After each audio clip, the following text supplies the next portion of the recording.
Bismillahirrahmanirrahim. Assalamualaikum warahmatullahi wabarakatuh. Waalaikumsalam warahmatullahi wabarakatuh. Alhamdulillah, alhamdulillahirrahmanirrahim. Alhamdulillahi arsala rasulahu bil huda wa dinil haq liyudhhirahu 'ala dini walau karihal musyrikun. Rabbi shrah li sadri wa yassir li amri wahlul 'uqdatam min lisani yafqahu qawli. Amma ba'd. Kepada Pak Joko Samudro selaku Kepala Sekolah SDN Kuningan yang saya hormati, dan Bapak Ibu-ibu sekalian, guru, dewan guru dan karyawan SD Negeri Kuningan yang saya hormati juga.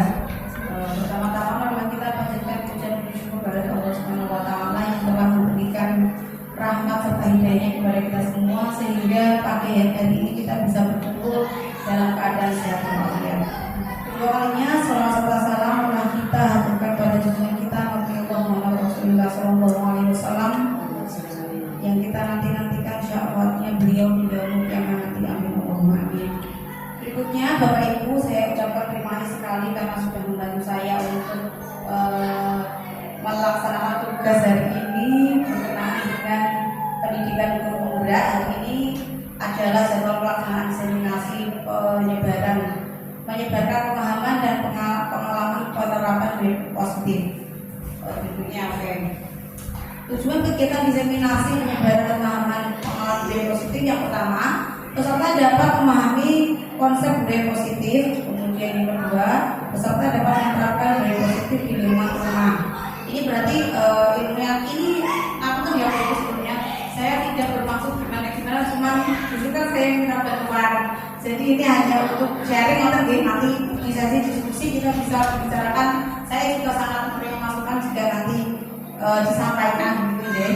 Berikutnya konsep utama menurut budaya positif ini bisa kita lakukan di sekolah, juga bisa kita terapkan di rumah karena juga sangat bermanfaat dalam kehidupan sehari-hari, apalagi kebanyakan ibu-ibu di sini ya, jadi bisa untuk pendidikan anak-anak kita sendiri di rumah. Dan konsep utama menurut budaya positif ada 7. Yang pertama yakni perubahan paradigma belajar, kemudian yang kedua disiplin positif, yang ketiga kebutuhan dasar manusia, yang keempat motivasi perilaku manusia, yang kelima posisi kontrol restitusi, yang keenam keyakinan kelas, kemudian yang ketujuh adalah segitiga restitusi.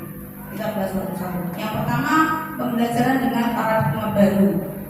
Pembelajaran paradigma baru dirancang berdasarkan prinsip pembelajaran yang terdiferensiasi sehingga setiap siswa belajar sesuai dengan kebutuhan dari tahap perkembangan untuk mewujudkan profil Pancasila.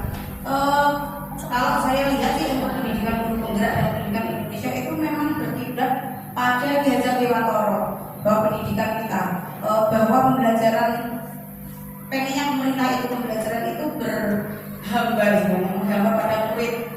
Sebenarnya memang bukan pekerjaan yang mudah, tapi memang seperti itu sekarang. Anak-anak dengan segala medsos yang dimiliki, kebanyakan orang tua itu nggak terlalu concern soal penggunaan media sosial, hanya difasilitasi anak pengen HP kemudian diberikan, dan akhirnya itu bisa merusak karakter sedikit ataupun banyak. Itu adalah tugas kita nanti untuk mengawal. Berikutnya, terus kebutuhan anak-anak itu kan memang beda-beda.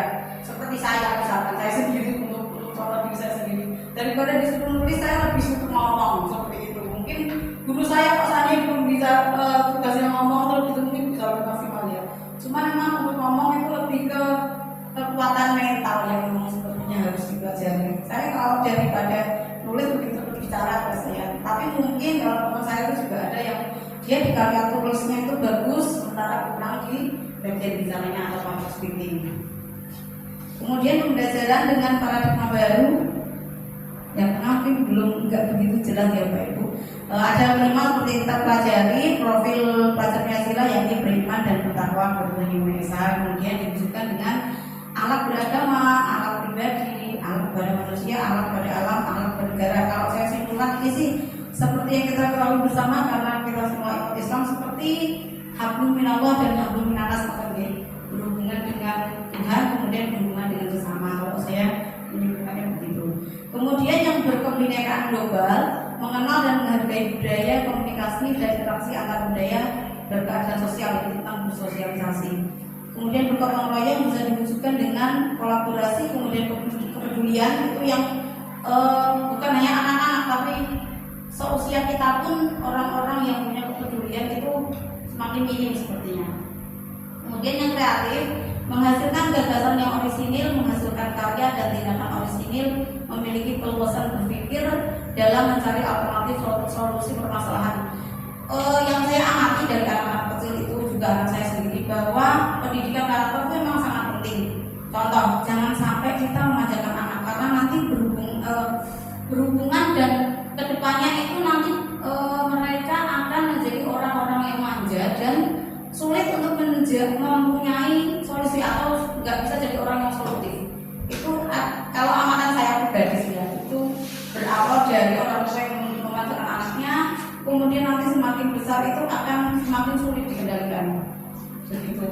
Kemudian untuk yang benar kritis, memperoleh dan memproses informasi dan gagasan, menganalisa dan mengevaluasi kenalan, kemudian merefleksi dan mengevaluasi pemikiran sendiri.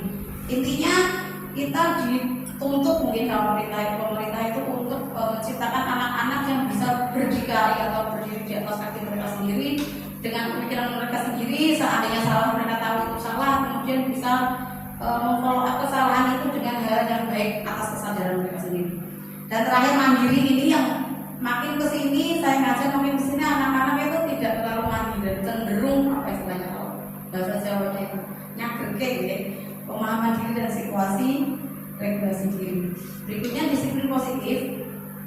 Disiplin positif ini gunanya adalah untuk menciptakan lingkungan positif.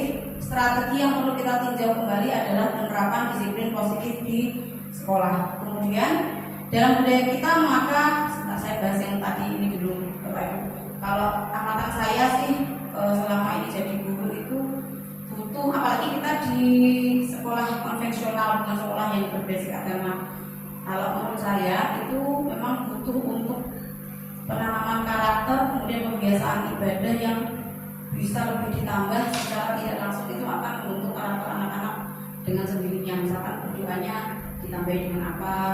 Saya mengusahakan terima kasih juga Mbak Nisa karena anak-anak kelas 4 kan kebetulan juga sholat duhanya sudah jalan, kemudian sholat zuhur sekarang saya jalankan kembali. Kemudian nanti kalau misalkan belajar sudah aktif setelah libur mungkin ya, kalau ini kan mereka pulang pagi, kalau nanti anak-anak kelas atas pulangnya siang mungkin bisa kita programkan untuk menggalakkan lagi untuk sholat zuhur berjamaah. Ini mohon maaf ya Bapak sebelumnya saya cuma sharing. Kemudian berikutnya untuk disiplin positif dalam budaya kita, makna kata disiplin dimaknai menjadi sesuatu yang dilakukan seseorang kepada orang lain untuk mendapatkan kepatuhan. Kita cenderung menghubungkan kata disiplin dengan ketidaknyamanan. Biasanya yang saya alami juga yang namanya disiplin itu adalah berhubungan dengan aturan. Kemudian kalau dilanggar itu ada hukuman biasanya seperti itu. Cuman kemarin sempat belajar juga disiplin itu ternyata bisa dimaknai dengan belajar ternyata. Kemudian tujuan disiplin positif yang pertama, sebagai pendidik tujuan kita adalah menciptakan anak-anak yang memiliki disiplin diri, sehingga mereka bisa berperilaku dengan mengacu pada nilai-nilai kebajikan universal. Kebajikan universal yang di sini, yang dimaksud di sini adalah seperti hal-hal yang baik yang sepertinya secara langsung dan tidak langsung itu disepakati oleh dunia. Misalkan kalau kita sama orang tua itu lebih menghormati, bahasanya lebih santun. Yang sekarang mulai muda itu adalah misal ada anak yang lebih muda, yang murid kita sendiri juga lewat di depan kita sebagai gurunya itu jarang yang masih pakai acara menundukkan badan, mengumpulkan badan. Terus misal menyapa juga mereka, ini mungkin apa karena anak-anak yang pasca COVID atau anak-anak yang sekarang dengan gadget atau gawainya, atau istilahnya dekadensi moral kalau saya mengatakan itu di bahasa sosiologi. Tapi memang ini PR kita semua bagaimana untuk mengejawantahkan pendidikan yang diharapkan pemerintah kepada anak-anak. Memang tidak mudah, saya juga merasa mengajar anak-anak seusia segitu full itu memang sama Dan semoga Allah memudahkan dan menyehatkan kita semua Bapak Ibu. Berikutnya, amin. Tujuan disiplin adalah menanamkan motivasi pada murid, yaitu menjadi orang yang mereka inginkan dan menghargai diri sendiri dengan nilai-nilai yang mereka percaya. Ini kembali lagi ke faktor intrinsik, berarti kita menyadarkan bahwa mereka itu harus tahu hal yang baik ini, hal yang buruk ini dengan segala konsekuensinya, dan mereka menjalankan itu dengan penuh kesadaran diri, bukan gara-gara diminta orang, bukan gara-gara disuruh, bukan gara-gara hukuman, tapi mereka sadar itu adalah kebutuhan mereka sendiri. Berikutnya, disiplin positif merupakan salah satu cara penerapan disiplin yang bertujuan untuk menumbuhkan kesadaran serta memberdayakan anak untuk melakukan sesuatu tanpa ancaman maupun hukuman. Ini tadi juga berhubungan dengan intrinsik kesadaran pada diri sendiri. Berikutnya, menurut Ki Hajar Dewantara dan dosen, disiplin sebagai bentuk kontrol diri, yaitu belajar untuk mengontrol diri agar dapat mencapai tujuan mulia. Ini tadi kalau orang itu biasanya sudah tahu batasan, istilahnya maksud kontrol diri ini mungkin bisa dikatakan dengan bahasa lain, yaitu tahu batasan. Kita tahu batasan yang harus dilakukan atau tidak untuk mencapai tujuan tertentu, tapi atas kesadaran diri sendiri, dan kita mencetak itu menanamkan itu ke anak-anak. Memang bukan hal yang mudah. Kemudian tujuan mulia di sini adalah mengacu pada nilai-nilai atau prinsip-prinsip yang dianut seseorang atau disebut dengan kebajikan atau nilai-nilai kebajikan universal yang tadi saya bahas untuk kebaikan atau nilai-nilai yang disepakati dunia secara umum. Atau kalau misalkan orang-orang berbuat baik, itu nanti akan kembali ke dirinya sendiri.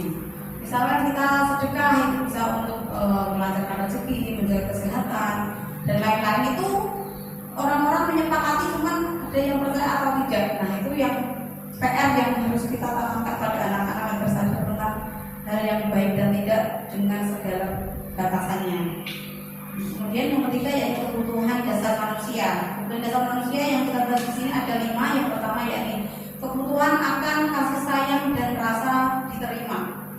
Kemudian penguasaan, bertahan hidup, kemudian kebebasan dan kesenangan. Kita bahas satu-satu tentang contoh kebutuhan dasar manusia. Yang pertama bertahan hidup. Setiap manusia yang dilahirkan ke dunia pasti selalu ada usaha untuk mempertahankan hidupnya.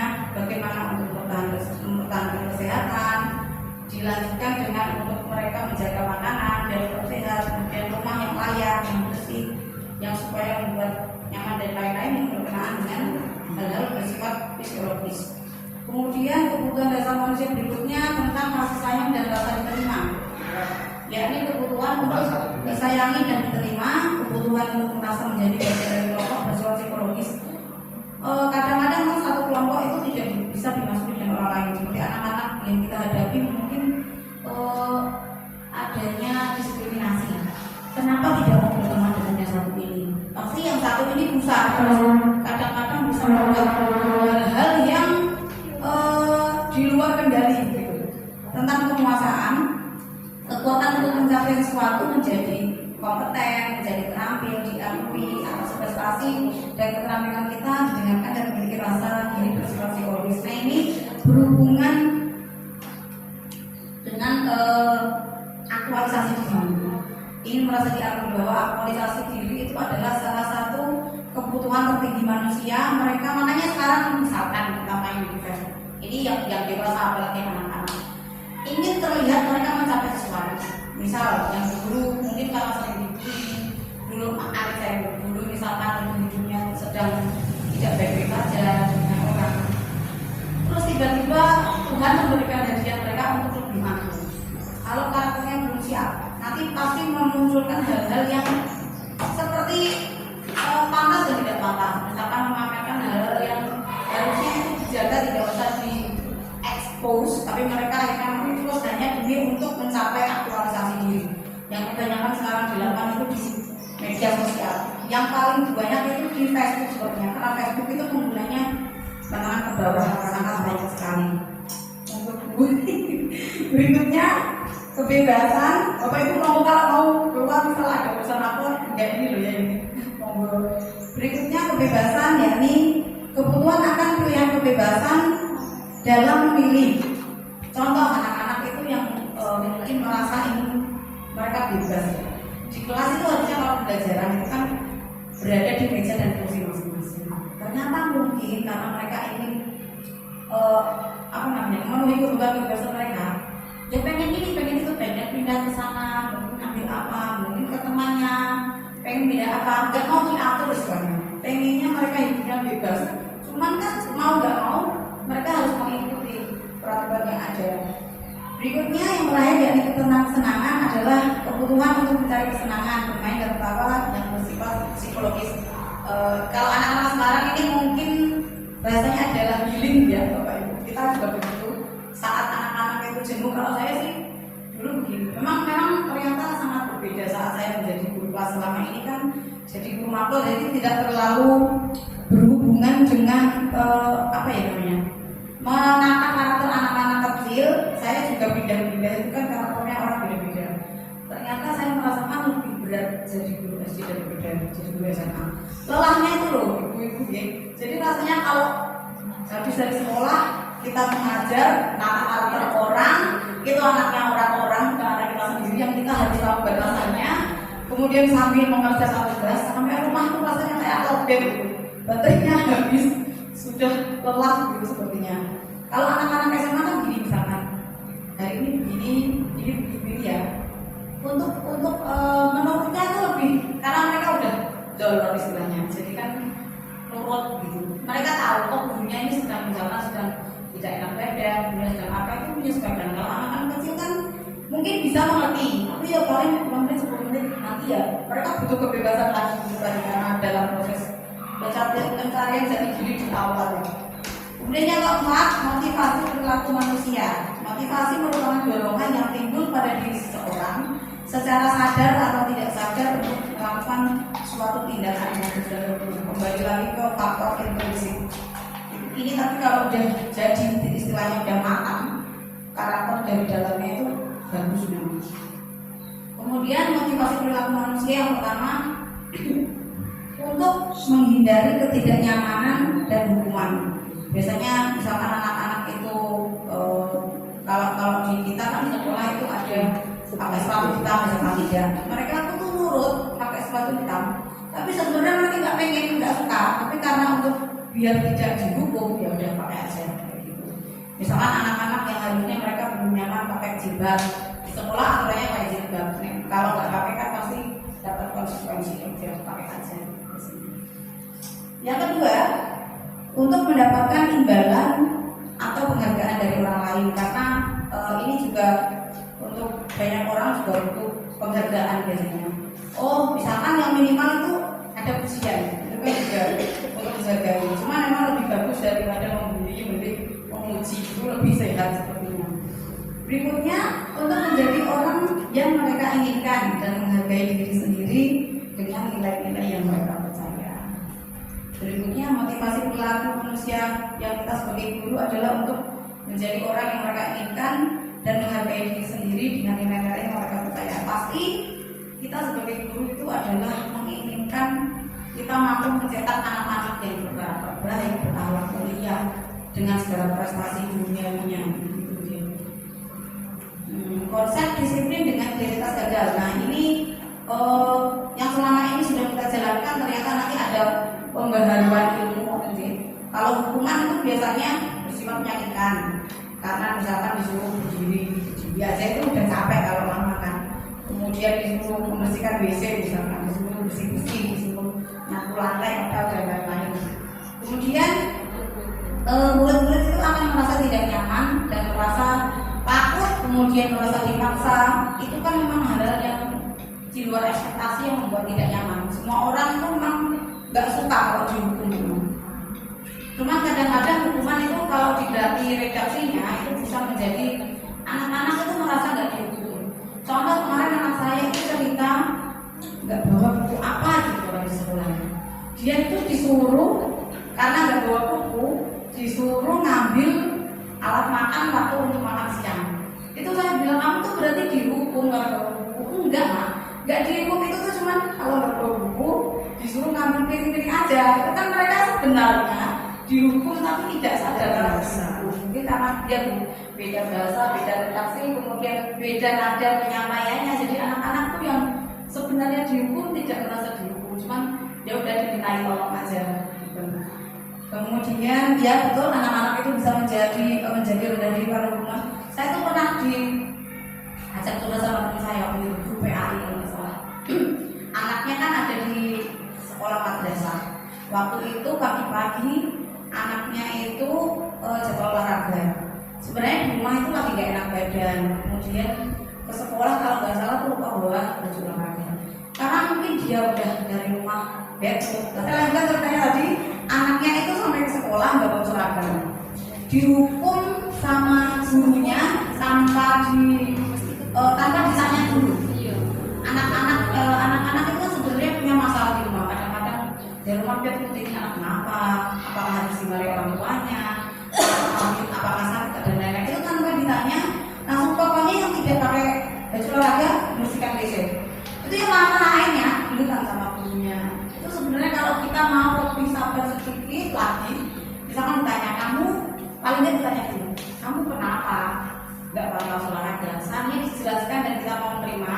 Tapi misalkan kita memberikan konsekuensi menyesuaikan dengan masalah yang dibawa tadi kan tidak akan menimbulkan pertikaian yang cukup besar. Kemudian penghargaan yang ini dirasa saat ini dengan zaman yang sekarang tidak efektif, itu merusak hubungan seperti ini. Kadang-kadang begini, ini yang dulu bisa nyata menurut saya yang di sekolah selanjutnya waktu saya masih ngajar di SMA. Menurut saya namanya Tina itu sebenarnya satu angkatan itu paling pinter.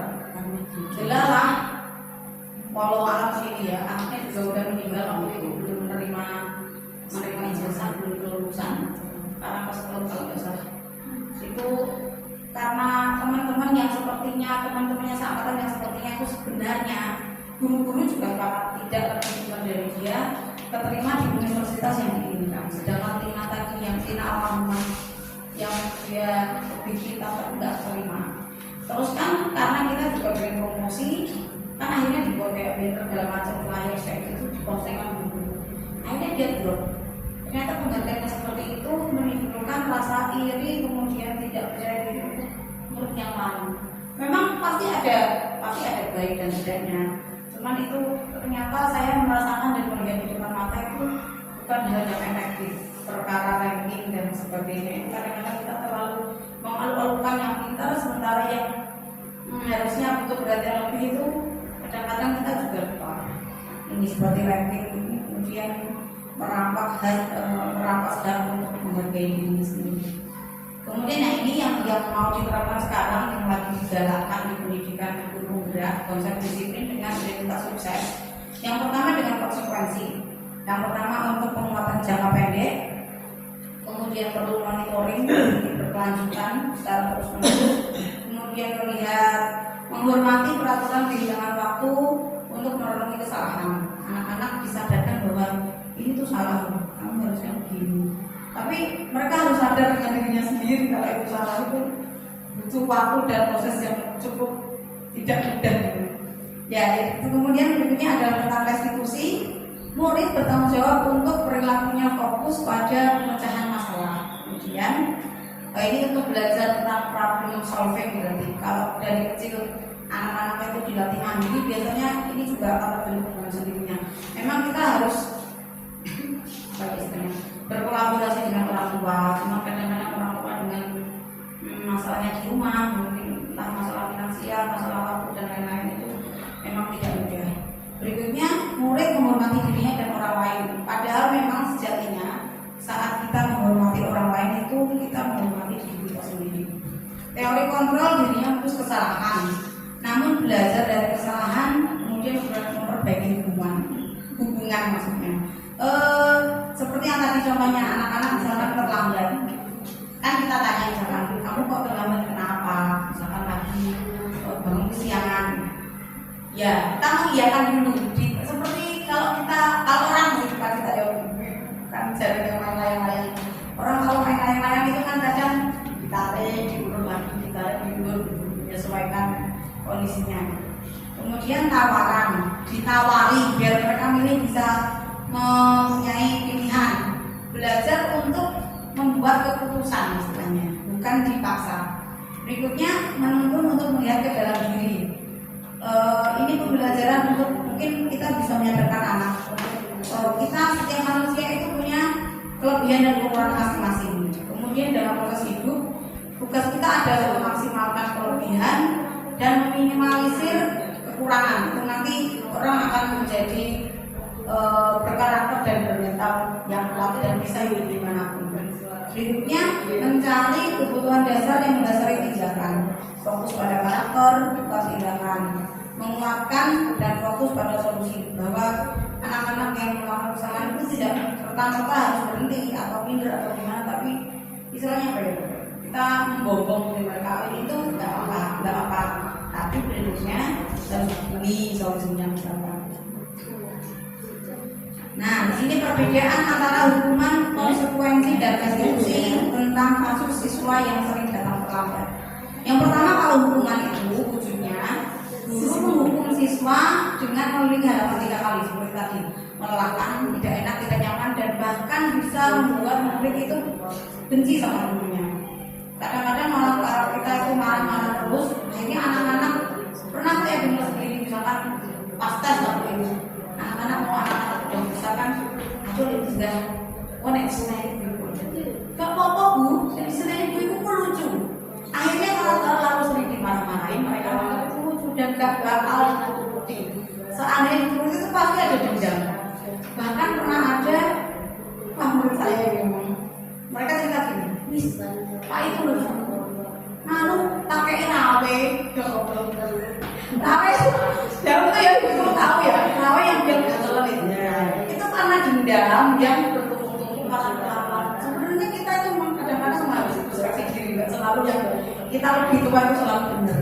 Kadang-kadang ada guru yang terlalu gini, yang selama besar biasanya kalau sama murid yang cewek itu lebih lembut, lebih ngayomi, lebih gitu. Kalau sama anak-anak cowok terus pokoknya aliran keras.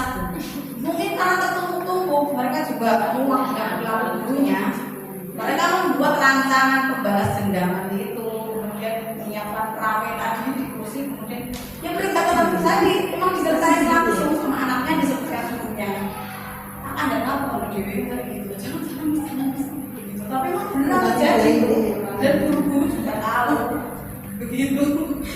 Nah ini guru malah dan terus menjadi takut, akhirnya malah semakin takut, jadinya malah kekuatannya luar biasa kan, jadinya overall kayak itu kadang-kadang. Berikutnya kalau kita memberi konsekuensi, memberikan konsekuensi untuk menghasilkan dua kelas. Ini sih nggak terlalu menyakitkan, cuma paling tidak kan anak-anak ada rasa malunya, gitu biasanya. Guru tegas dan murid menghormati peraturan, lebih baiklah daripada tadi menghukum. Kemudian yang restitusi di sini, guru menanyakan keyakinan kelas dan membantu siswa menemukan solusi. Ini mau pelan-pelan, pakai kasih sayang, perhatian, nggak boleh marah. Walaupun memang tidak boleh habis, tidak boleh habis. Anak-anak story-story yang ganteng bintang. Itu kadang-kadang kalau saya bisa mulai khusus. Kemudian guru terbuka dan murid menghormati dirinya dan orang lain. Pengalaman saya dulu pernah gini, kalau anak-anak besar itu kan kadang sudah suka bermake up, disuruh BK atau yang memang ada emosinya dari itu kan, hampir setiap hari itu gelut sama anak-anak. Tapi setelah lulus saya menemukan anak-anak yang tadi dicap tidak baik sama gurunya ternyata punya latar yang baik. Waktu itu saya habis buat anak ngantri beli jajan, saya kan belakangan. Menurut saya yang dulu pas sekolah cendenelan itu yang pakai make up, pakai lipstick kayak gitu, itu tuh saya dibutuhkan. Cuman berarti dia punya kesadaran ini aku ngalah. Nah untuk menimbulkan itu loh, kadang-kadang zaman dulu itu kan guru-guru saya juga mengalami dan saya tidak suka begini misalkan. Saya itu pinter, apik menang, sementara saya kan tidak menang. Apakah saya tidak menang ini jelek gitu? Seperti saya itu tidak terima sebenarnya terus. Dan tapi akhirnya nanti setelah lulus ternyata yang berprestasi seperti itu, kemudian yang baik-baik yang mendiam itu ternyata nanti lulus sama gurunya. Seperti contohnya yang viral dulu di media sosial itu siapa Buya Yo atau siapa itu kan yang ketemu sama gurunya jadi dokter, ternyata lupa. Oh itu gurunya mengaku, mungkin ingat ya saya pinter, kemudian pas kebahanan apa itu motornya rusak atau muridnya yang dulu rada bandel, kemudian ditolong, diantar ke hotel, dibayar segala macam, pasti antar motor udah bersih pagi-pagi. Itu kan masya Allah ya. Ternyata apa yang kita lihat itu tidak selalu seperti kenyataannya, dan kita tidak tahu di masa depan itu nanti akan terjadi apa. Berikutnya yang kelima yakni posisi kontrol restitusi. Nah, di sini ada 5 posisi kontrol restitusi. Yang pertama tadi penghukum, kemudian membuat rasa bersalah, kemudian guru yang berlaku menjadi teman, kemudian pemantau dan manajer. Kita bahas satu-satu lagi. Yang sebagai penghukum, yang pertama nantinya pasti tinggi, matanya melotot, kemudian jari menunjuk. Biasanya terus kalimat yang digunakan itu nadanya pasti tinggi. Kamu melanggar aturan sekolah, berdiri depan kelas, marah-marah kan gitu ekspresi yang marah-marah. Hasilnya akhirnya murid itu menjadi marah, berdendam dan agresif. Dan ternyata ini saya tuh kemarin lihat di acara siapa ya, Bu Aisyah jalan apa ya. Ternyata kemarahan satu pada suami kemudian ke istri itu tadi nanti 3 kali lipat terjadi pada anak, dan itu membentuk karakter. Makanya biasanya anak-anak yang hidupnya penuh kasih sayang juga akhirnya nanti bisa disayang, bisa menyayangi orang. Cuman kalau yang biasanya marah-marah paling enggak jadi berkarakter lemah, lebih sensitif dan mungkin stres biasanya. Kalau orang tuanya galak dan suka menghukum, itu juga berlaku untuk kita sebagai guru terhadap murid kita.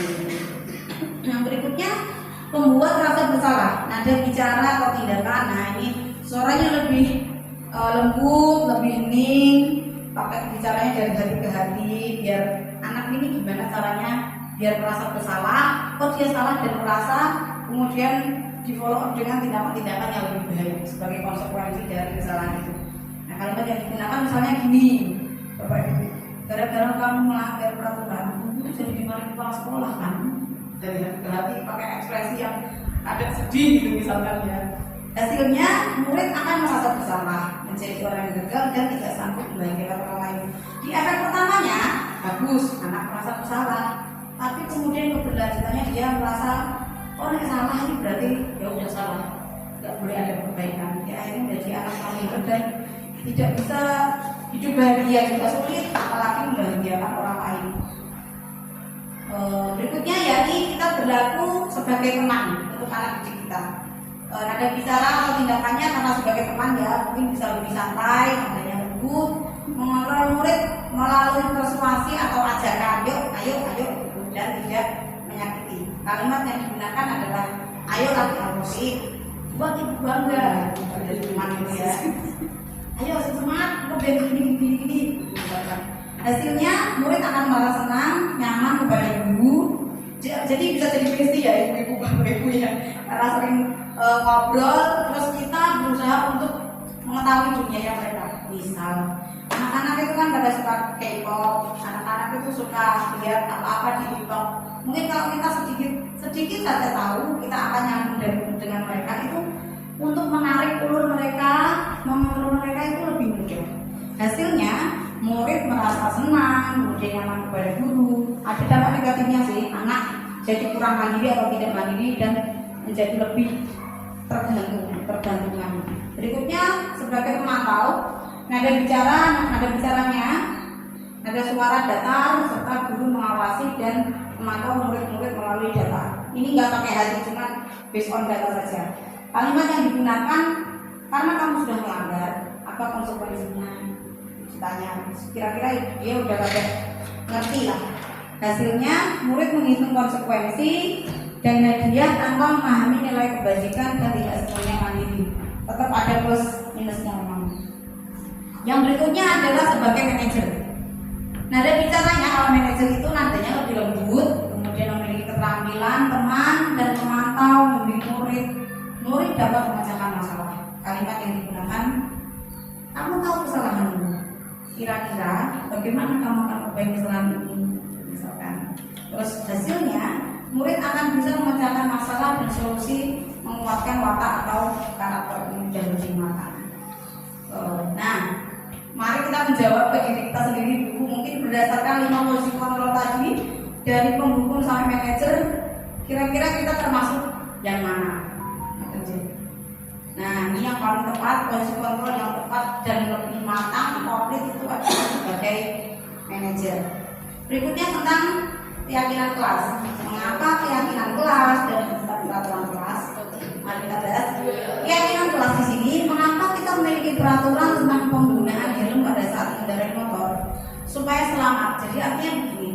Kalau orang-orang yang hanya takut dengan nanti cegatan polisi lah, nanti takut ditilang, takut keluar dan lain-lain, itu akan terpaksa mengikuti peraturan untuk pakai helm. Jadi kalau yang terpaksa itu, maaf ya Bu Ibu, mungkin ini terjadi dan saya kan tidak pernah lihat dengan pakai helm itu gimana modelnya. Tapi orang-orang itu kadang yang nggak all out, nggak menyadari itu adalah sebenarnya supaya kita selamat dan itu adalah untuk diri kita sendiri. Kalau yang benar-benar pakai kan biasanya safety riding itu kan pakai sepatu, pakai kaos tangan, pakai kacamata biar nggak silau, kemudian pakai masker, pakai helmnya juga diklik, nggak cuma ditempel. Karena kasus masih saudara jauh saya sih waktu itu, ya pakai helm masih lama zaman tahun 90-an, kecelakaan di daerah Tamunulis itu karena pakai helmnya itu nggak diklik, kecelakaan, kemudian terbentur kepalanya sempat koma berapa bulan dikaryati, orang tuanya jual sawah dan lain-lain dan sampai sekarang tidak bisa normal. Itu kalau sebaiknya kalau kita pakai helm karena tujuan itu menjaga diri sendiri itu sampai hidup biar lebih aman, walaupun itu bukan semata-mata menjaga, sebenarnya yang penting kita mengikhtiarkan yang terbaik. Kemudian mengapa kita memiliki peraturan tentang penggunaan masker? Itu juga diri kita sendiri bahwa untuk kesehatan. Seperti misalkan yang sulit juga orang bersedekah, beribadah, menolong orang lain itu untuk siapa sih sebenarnya? Untuk diri sendiri. Biasanya kalau ada contoh orang yang bersedekah itu mau janji Allah itu nyata, baru bersedekah 300 ribu, sejam kemudian diganti dengan 3 juta, itu nyata terjadi di depan saya. Itu benar-benar itu untuk diri kita sendiri, biar ada rezekinya dan lain-lain, biar mulus hidupnya. Kayak mulus nggak mungkin dia Bapak Ibu, kerikil-kerikil tajam pasti ada. Berikutnya tentang keyakinan kelas, merupakan nilai-nilai universal yang disepakati tanpa ada paksaan dan diyakini bersama, yang berasal dari penyatuan pikiran untuk menjadi nilai-nilai kebajikan dan dilaksanakan oleh seluruh warga kelas. Karena saya sempat sudah bikin keyakinan kelas sama anak-anak, cuma memang untuk aplikasinya itu tidak bisa semudah memberikan telapak tangan, harus pelan-pelan, butuh usaha, butuh effort yang cukup besar, apalagi dengan background anak-anak kita yang mungkin ada yang broken home, mungkin ada yang bagaimana di rumah itu memang tantangan tersendiri dan terjadi di mana-mana. Bagaimana pembentukan keyakinan kelas? Yang pertama, keyakinan kelas lebih abstrak dari peraturan. Kemudian berupa pernyataan universal, dibuat dalam bentuk kalimat positif. Sedikit saja agar mudah dipahami dan diingat. Jadi kalau sedikit kan matang tapi lebih mudah diaplikasikan sesuai dengan kondisi kelas dan sekolah, kemudian diterapkan. Kemudian semua warga kelas dilibatkan dan ikut berkontribusi. Yang terakhir, bersedia meninjau keyakinan kelas dari waktu ke waktu ini untuk kontrol, posisi kontrol ya. Ini kegiatannya bisa contohkan. Kemudian keyakinan kelas diajari pembungan misalkan datang tepat waktu, tapi kalau anak SD itu jarang kok yang telat sepertinya. Kalau anak-anak udah gede-gede yang telat biasanya. Menjaga kebersihan kelas, kemudian memperhatikan saat pelajaran, saling menghormati dan menghargai, memakai seragam sesuai hari, makan dan minum di luar kelas saat jam istirahat. Dan nanti bisa ditambah dengan keyakinan kelas yang lain. Yang ketujuh, segitiga restitusi. Segitiga restitusi itu merupakan tahapan tindakan yang dilakukan guru untuk membawa siswa menaati kesepakatan kelas yang telah ditetapkan dan mengakui secara sadar dan terbuka ketika melakukan kesalahan, serta merasakan kenyamanan ketika sudah belajar. Nah, ini segitiga restitusi yang biasanya ada di Google itu di materi di Bapak. Ada 3 yakni dari validasi tindakan yang salah. Misalkan cerita dulu sebenarnya bahwa validasi tindakan yang salah menanyakan keyakinan dan lain sebagainya. Segitiga restitusi tahapannya yang pertama tadi necesitas memastikan identitas, kemudian validasi tindakan yang salah, dan yang terakhir menanyakan keyakinan. Sekian Bapak Ibu, materinya sudah selesai, mungkin bisa kita lanjutkan untuk berdiskusi. Monggo barangkali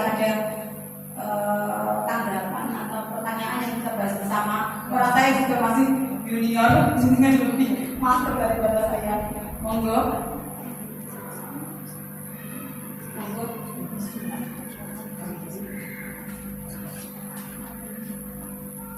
Monggo Bapak Ibu, misalkan ada pertanyaan atau tanggapan. Sepertinya memang menghadapi anak-anak itu ya harus ditarik tadi. Kita fleksibel untuk menyayangi, memperhatikan mereka. Kadang-kadang tuh memang dari rumah mereka punya kebutuhan untuk lebih diperhatikan kalau mereka dari rumah. Di sekolah mereka bikin istilahnya kasarnya ya benar. Ternyata itu adalah wujud mereka cari perhatian. Di rumah nggak dapat, jadi cari sekolah ya teman-temannya. Bahkan kemarin menurut saya tuh ada yang kesurupan. Dan ternyata setelah diselidiki itu memang dia berasal dari keluarga yang ini nggak berumur ya, tapi berjalan juga. Itu kan alumni sini SD-nya kemudian di SMA jadi murid saya, sering banget kesurupan, anaknya pendiam, terus jarang bisa diajak ngomong temennya, katanya kalau di rumah ya kesurupan itu nggak berapa kali waktu saya jadi wali kelasnya itu. Kalau dipanggil orang tuanya ternyata kan ibunya meninggal lebih cepat ya. Nah, ibunya meninggal, kemudian bapaknya itu menikah lagi, dan ternyata kabarnya bapaknya itu menikah dengan mantan-mantannya waktu dulu masih pada bujang. Akhirnya dia seperti tersisih, mungkin juga gak suka kan bapaknya menikah lagi. Kalau masih kecil banget, itu masih bisa diarus. Kalau anaknya sudah tahu itu kan udah punya pemikiran sendiri, udah itu berkali-kali guru geger. Nanti kalau ada kesulitan akhirnya terhadap mereka entah ada berapa dulu yang otong-otong padahal lantai 3 terus tangganya dibentuk kayak gitu. Itu ternyata dia butuh perhatian. Di rumah itu selalu tertutup, kurang perhatian. Bapaknya punya istri lagi, punya adik-adik kecil juga. Itu kan terus ada lagi. Menurut saya itu ya itu suka bikin onar aja di sekolah. Setelah saya kan gini sama guru BK-nya kebetulan juga dihubungi saya pas gini. Secara tidak langsung itu bagaimana cara kita mencari nafkah itu nanti bisa berdampak pada karakter anak kita. Dulu yang bapak saya ajarkan ke saya itu kecurangan itu dimanapun kan pasti ada. Kurang hati-hati cari nafkah, mau dengan duit-duit yang tidak jelas misalnya. Dulu bapak saya itu pernah bilang gini, mungkin ini untuk mengajarkan saya sendiri, cuman ini untuk saya cerita aja. Teman-temannya waktu di Malaysia itu kan saya di karet gitu ya, waktu mau pinjam karet itu yang awalnya juga cair. Kalau mau nambah simbangan, orang-orang itu pada nambah total kan udah kotor kayak kas kayu yang bisa itu kan ditambahkan itunya untuk nambah timbangan. Kalau pas mereka tuh pak mau kayak ngomong pikirku itu tuh makan anak itu musuh sih jadi kita sebelah. Dan itu biasanya kalau ada penerima rapot kan biasanya wali murid datangkan, itu juga yang saya sampaikan. Memang sepertinya butuh kolaborasi dengan wali murid itu, apalagi anak-anak yang bermasalah mungkin kadang kita dipanggil atau pakai revisi dan lain-lain. Pak Joko mungkin ada tambahan atau tanggapan Pak? Ya, terima kasih atas persentase pertama calon guru penggerak atau sudah guru penggerak? Oh masih CGP angkatan ke-10 ya. Bu Isna ini lengkapnya Bu Isna ini Muji Hastuti. Alhamdulillah pada hari ini telah presentasi terkait dengan CGP angkatan 10. Jadi ketika saya mengamati presentasi ibu, ada salah satu yang mengusik dalam pikiran saya, terutama pembelajaran diferensiasi. Nah, jadi pembelajaran diferensiasi ini memang berat kalau Bapak Ibu guru tidak sungguh-sungguh dalam melaksanakannya. Karena apa? Pembelajaran diferensiasi ini pembelajaran yang menggali pada kebutuhan peserta didik.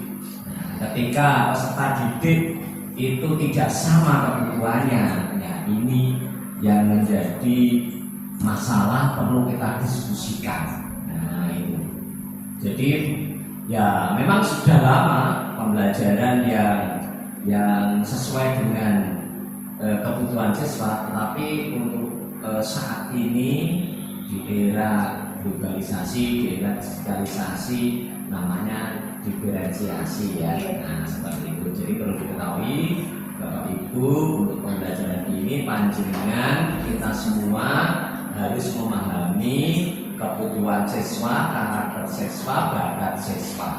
Jadi pembelajaran itu bisa menyerap atau bisa dipahami atau bisa menunjukkan karakter kebutuhan siswa. Untuk itu Bu Isna ini mohon untuk dijabarkan lebih, setidaknya lebih detail persiapan apa saja yang diperlukan rekan-rekan guru khususnya SD Tumbuhan untuk menghadapi pembelajaran diferensiasi. Terima kasih penjelasannya. Dari saya cukup.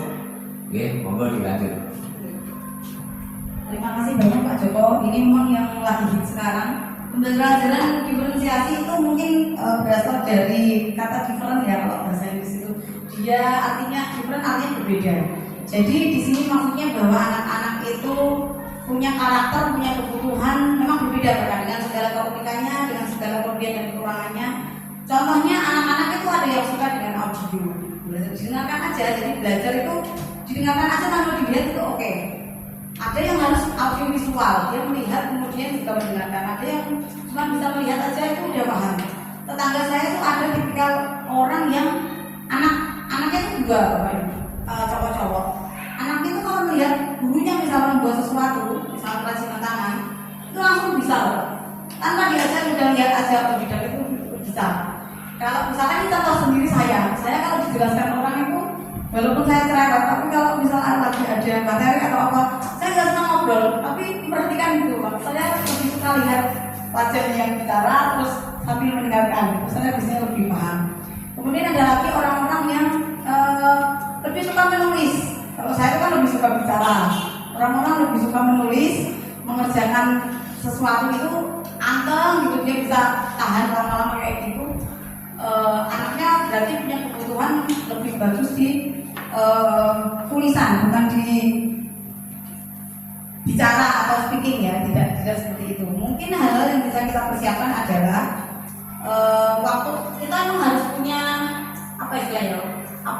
kekayaan model belajar yang kita mungkin. Yang saya maksud ya itu bisa, tapi katakanlah seorang guru pada hari ini jam sekian akan menyampaikan materi, ya, katakanlah materi kekayaan alam. Nah, ini apakah seorang guru di dalam merencanakan pembelajaran itu, apakah ya kan di kelas itu ada yang suka mendengar tadi, ada yang mendengar dan melihat, kemudian ada yang hobi menggambar, ada yang lain-lain. Apakah salah satu materi itu skenario pembelajarannya harus bermacam-macam atau yang bagaimana? Saya maksudnya. Nah, itu tadi mau saya lanjut ke situ, baru mau sampai bahwa kita tuh panjang. Iya. Jadi kita siapkan materi tadi, kita sesuaikan. Berarti di awalnya pembelajaran diferensiasi itu harus diketahui di awal. Kalau di sekolah SMA itu kan ada guru BK, jadi sudah tahu minat dan bakat anak-anak. Sedangkan kita kan nggak ada. Jadi di awal tuh kemudian bisa diseleksinya misalkan dicoba dengan beberapa macam cara. Misalkan tugasnya tertulis dulu, atau tugasnya speaking dulu. Jadi dari situ nanti bisa dikelompokkan. Oh, anak-anak yang suka misalkan gambar itu yang ini. Oh, yang suka bikin karangan tulisan itu yang ini. Jadi dengan materi yang sama, kita memberikan tugas yang berbeda. Jadi itu yang dimaksud dengan pembelajaran diferensiasi. Gitu. Atau Bunda mau menambahkan?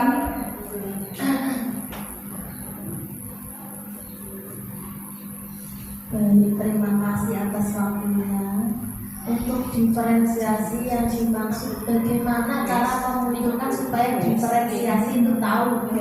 Pertamanya itu bagaimana? Nah, untuk seperti itu biasanya bisa kita lewat pertanyaan terlebih dahulu pada awal semester ataupun awal pembelajaran. Kita tanya dulu kepada siswa.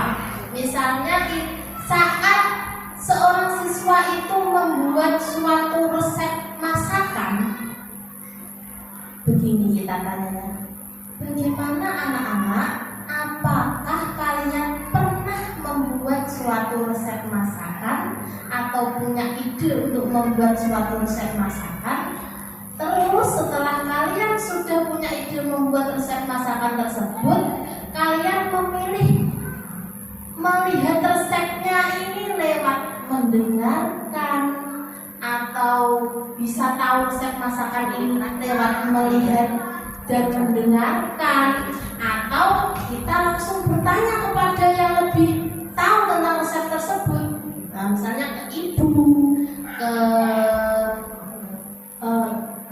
seperti itu, ke orang lain lah yang lebih tahu tentang resep itu. Kalau misalnya siswa lebih suka, Bu, saya lebih suka mendengarkan dari radio mungkin. Nah, berarti tipe anak itu audio. Nah, kalau siswa tersebut bilang kalau anak itu lebih suka melihat dan mendengarkan lewat YouTube misalnya, berarti anak itu audio visual. Kalau anak itu lebih suka bertanya langsung, mencari seseorang yang lebih tahu tentang resep itu, entah orang tua, tetangga, atau mungkin bakul-bakul yang ada di sini ya. Nah, itu namanya kinestetik karena mereka lebih suka. Ya. Seperti itu kalau saya tambahkan. Terima kasih. Terima kasih Bu Rina, pencerahannya sudah semakin jelas. Konten nggih Pak Jo. Terima kasih. Mungkin dari ibu yang lain ada tanggapan atau apa misalkan.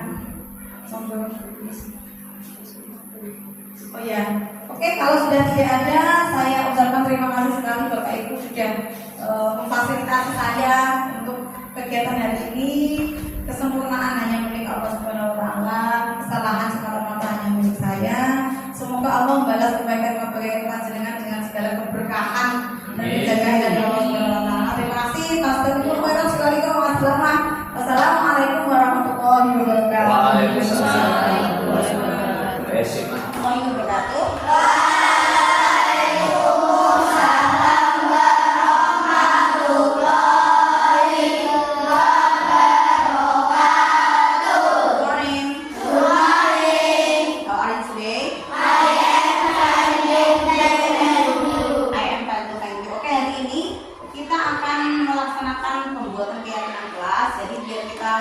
Nanti dalam kesehariannya itu bisa dengan baik di kelas itu saling mengendalikan, kemudian tidak ada saling mengganggu, saling menghargai, saling menghormati, begitu ya.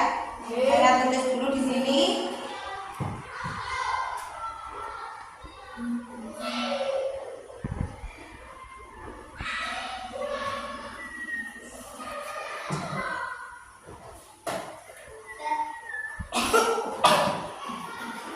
Jadi nanti tugasnya masing-masing kita bukan tugas sih, ini sebenarnya kesepakatan bersama. Nanti biar tidak ada kegaduhan, tidak ada masalah kayak kemarin. Jadi silahkan kalian mengusulkan pembuatan seperti kalian tuh pengen seperti apa kelasnya. Contoh misalkan saling menghargai, terus anti bullying, terus saling menghormati, saling mencintai, saling menyayangi. Masuk kelas tepat waktu, contoh itu. Silakan kalian kembangkan sendiri aturan-aturan itu dengan di sini ya. Saya bagi satu-satu. Ditulis di pulpen, nanti ditempel di sini. Ya, di sini nanti 5, 4 aja, terus ke bawahnya 5. Silakan dikeluarkan pulpennya.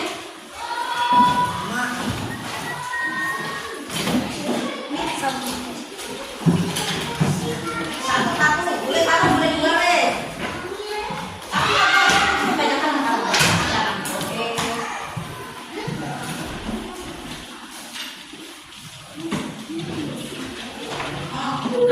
Nanti yang lainnya nih untuk nempel ya.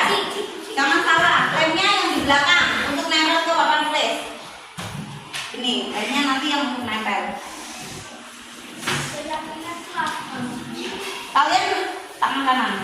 Nah.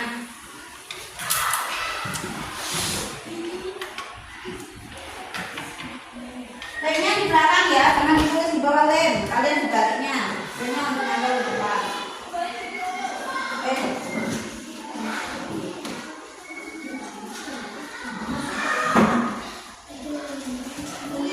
Silakan ditulis. Yang sudah selesai ya. Silakan kan kayak masuk waktu, tidak boleh menggurui, boleh saling menyayangi. Satu aja.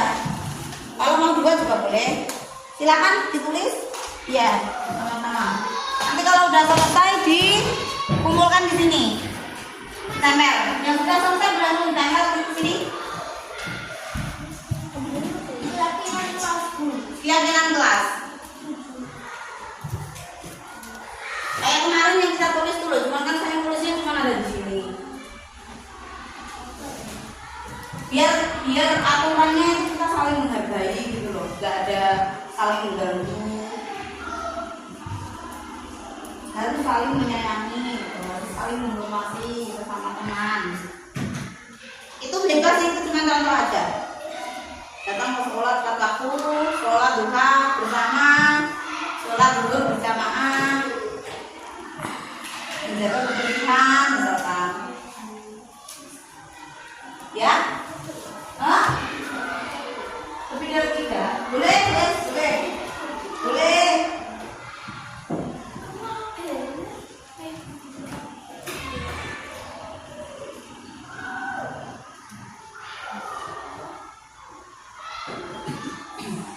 Oke, yang sudah selesai boleh langsung ditempel ya. Burunya agak gede, jangan kecil-kecil amat.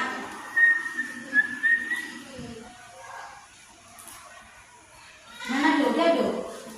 Bikin satu aja Dok. Kamu pengennya diperlakukan kayak apa kalau kita?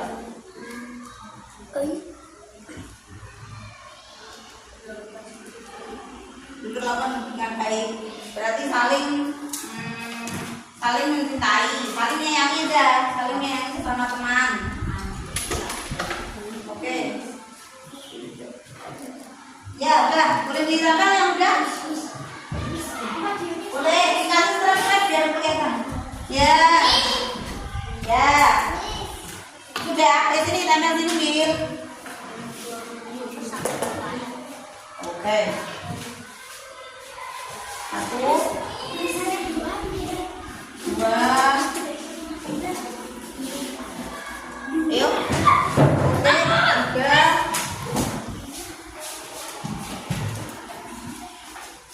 empat, ke bawah 5. Silakan ditempel di bawahnya ini ya, yang belum. Selanjutnya, yang sudah boleh duduk, yang belum silakan ke sini ditempel satu-satu. Oke, wale. Wah, piye iki wale. Oh gini ya, kita gini apa wes. Oke. Yang lain. Oke.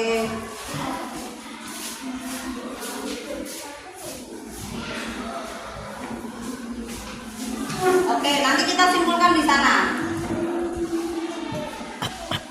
Gak usah banyak-banyak, gak apa-apa. Yuk, yang penting sedikit tapi bisa dilaksanakan. Banyak dan bisa dilaksanakan ya malah lebih bagus. Miss hijau. Boleh. Oke. Oke. Oke. Oke.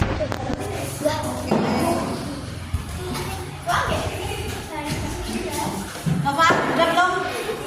Thank you. Mau tempel sendiri? Ini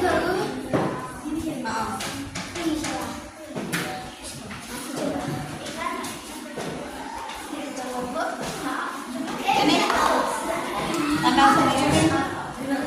Oke, yang lain? Siapa Akbar? Akbarnya belum? Yang lain silakan duduk. Yang sudah boleh duduk. Yang sudah boleh duduk. Kenapa ada lain? Ya, kalau Pak. Yuk. Sudah. Yuk Akbar yuk.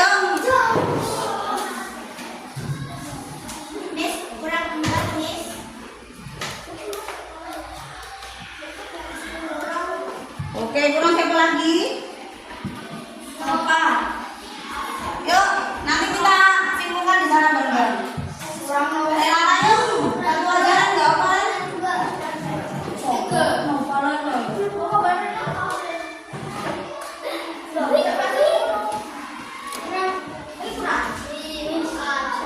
Oke, kita kan di bawahnya kan? Oke.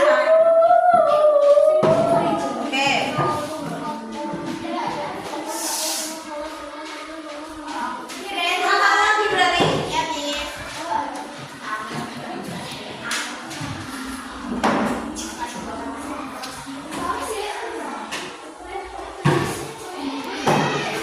Iya, oke, terima kasih, Renata. Oke, sekarang kita simpulkan di sini. Coba kita baca yang di sini, tidak boleh menghubungi teman, tidak boleh mendapat teman. Harus tepat yang ditentukan. Kita simpulkan di sini berarti nomor 1 adalah saling menyayangi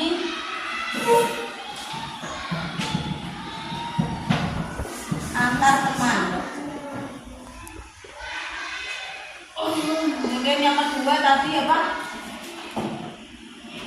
Masuk tepat waktu.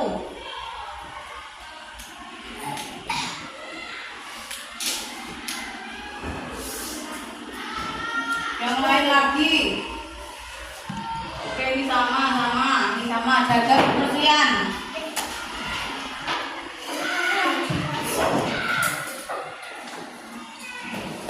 Empat, tidak boleh membuli ya. Tidak bullying, membuli. Yang kelima,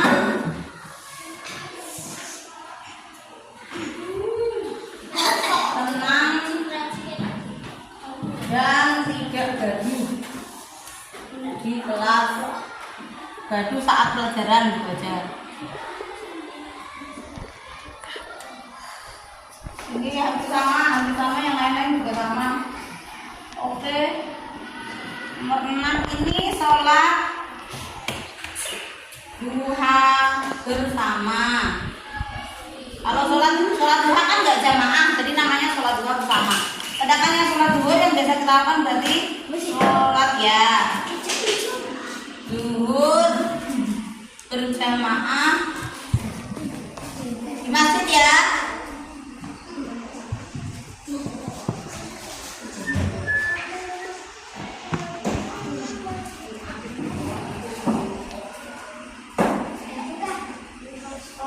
Oke.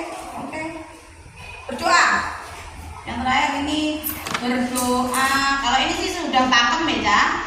Berdoa sebelum ya dan sesudah pelajaran. Nah, ini ada 8 kira-kira saya lihat dan rangkum dari sekelas dari teman-teman sekelas. Jadi ini 8 semoga sedikit tapi semoga bisa dilaksanakan demi kepentingan bersama. Begitu ya. Semoga berlanjut nanti sampai di sini sampai lulus, sampai kapanpun bisa berlaku yang baik teman-teman, biar tidak menimbulkan masalah. Begitu. Oke, terima kasih. Assalamualaikum warahmatullahi wabarakatuh.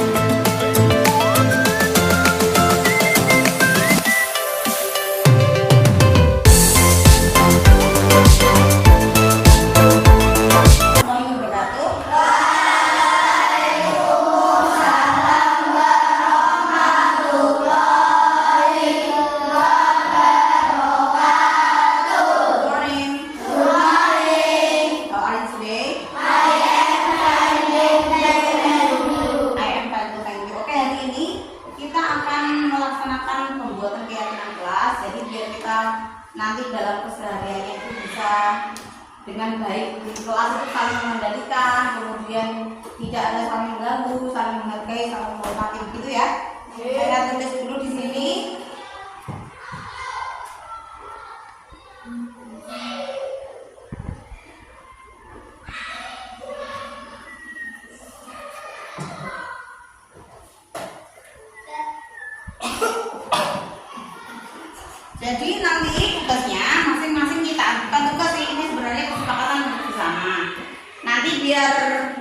masih ada kegaduhan, tidak ada masalah kayak kemarin. Jadi silahkan kalian mengusulkan pembuatan seperti kalian tuh pengen seperti apa kelasnya. Contoh misalkan saling menghargai, terus anti bullying, terus saling menghormati, saling mencintai, saling menyayangi, masuk kelas tepat waktu. Contoh itu, silahkan kalian kembangkan sendiri aturan-aturan itu ditunjukkan di sini ya. Saya bagi satu-satu. Ditulis di pulpen nanti ditempel di sini. Ya, di sini nanti 5, 4 aja, terus ke bawahnya 5. Silakan dikeluarkan pulpennya.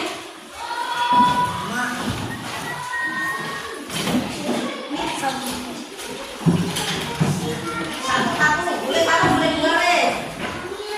Tapi kebanyakan oke.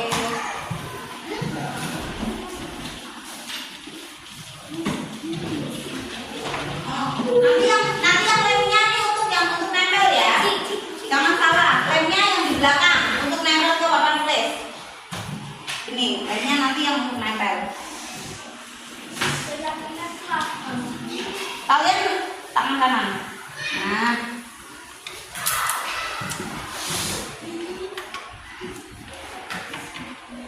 lemnya di belakang ya, jangan ditulis di bawah lem. Kalian sebaliknya, lemnya untuk nempel di depan.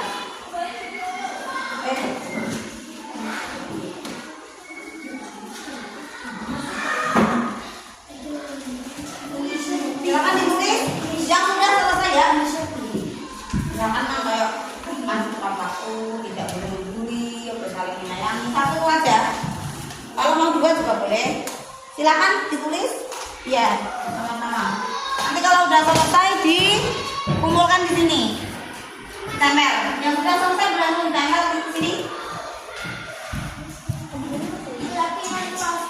Keyakinan kelas.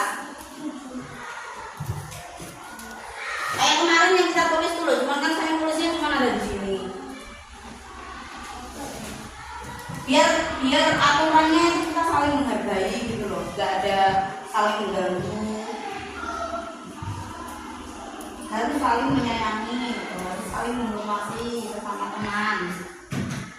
Itu bebas, itu cuma contoh aja. Datang ke sekolah tepat waktu, sholat duha bersama, sholat zuhur berjamaah, menjaga kebersihan, misalkan. Ya? Hah? Lebih dari 3? Boleh, guys? Boleh? Boleh?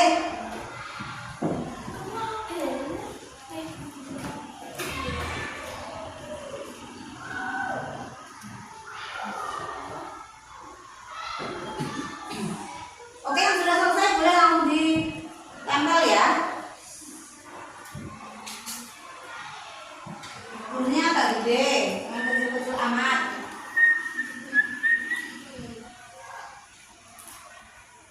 Mana Dok? Bikin satu aja Dok. Kamu pengennya diperlakukan kayak apa kalau di kelas?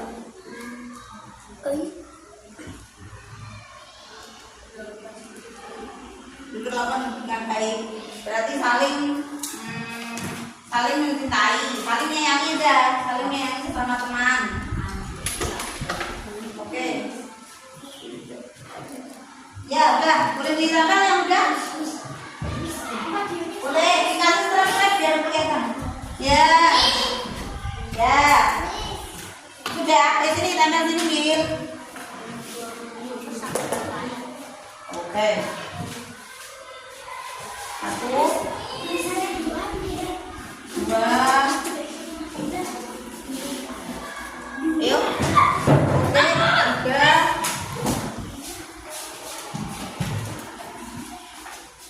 4, ke bawah 5, silakan ditempel di bawahnya ini ya, yang belum.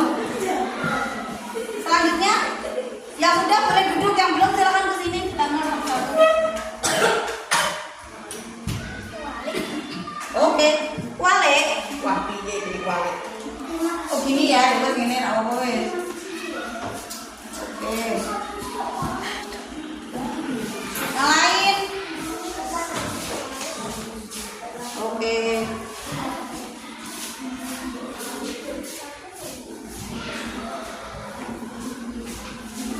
Oke, nanti kita simpulkan di sana. Gak usah banyak-banyak, gak apa. Yuk, yang penting sedikit tapi bisa dilaksanakan.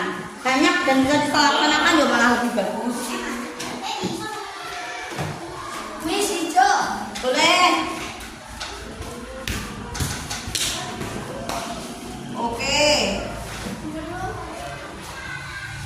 Oke. Oke. Oke.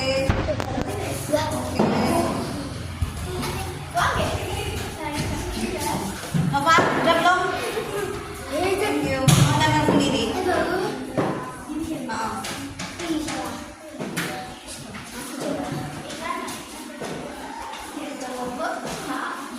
Ini tempel sendiri. Oke, yang lain? Siapa Akbar? Akbar udah belum? Yang lain silakan duduk. Yang sudah boleh duduk. Yang sudah boleh duduk. Kenapa ada lain? Ya, kalau Pak. Yuk. Sudah. Yuk Akbar yuk. Miss, kurang empat, Miss.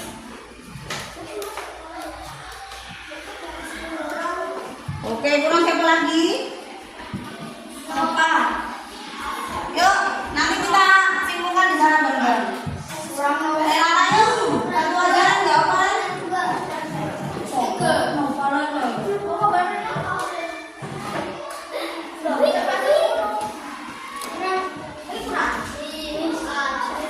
Oke, kita taruh di bawahnya Kak. Oke.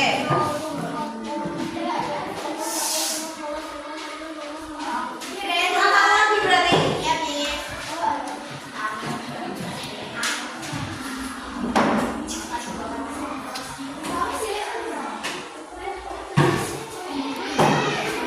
Ya, oke, terima kasih Renata. Oke, sekarang kita simpulkan di sini. Coba kita baca ya di sini, tidak boleh membunuh teman, tidak boleh merendahkan teman. Harus tepat yang ditentukan. Kita simpulkan di sini berarti nomor 1 adalah saling menyayangi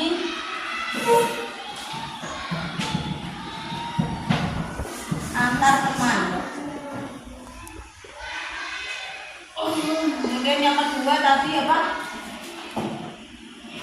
Masuk tepat waktu.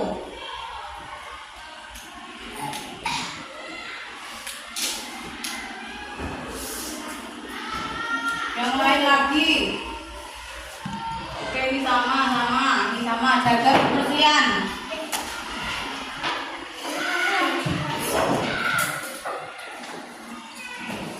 Empat, tidak boleh membuli ya. Tidak bullying, membuli. Yang kelima,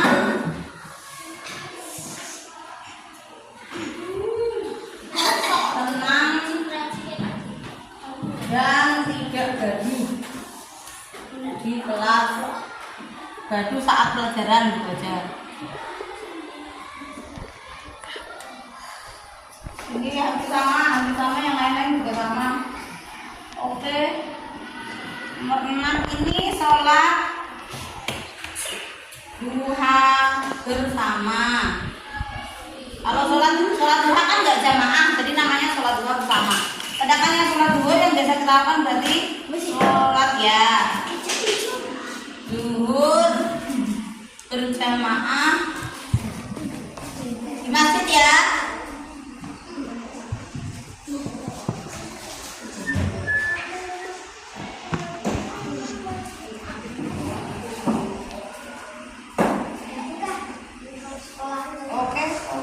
Oke. Berdoa. Yang terakhir ini berdoa. Kalau ini sih sudah pakem ya. Berdoa sebelum ya dan sesudah pelajaran. Nah, ini ada 8 kira-kira saya lihat dan rangkum dari sekelas dari teman-teman sekelas. Jadi ini 8 semoga sedikit tapi semoga bisa dilaksanakan demi kepentingan bersama.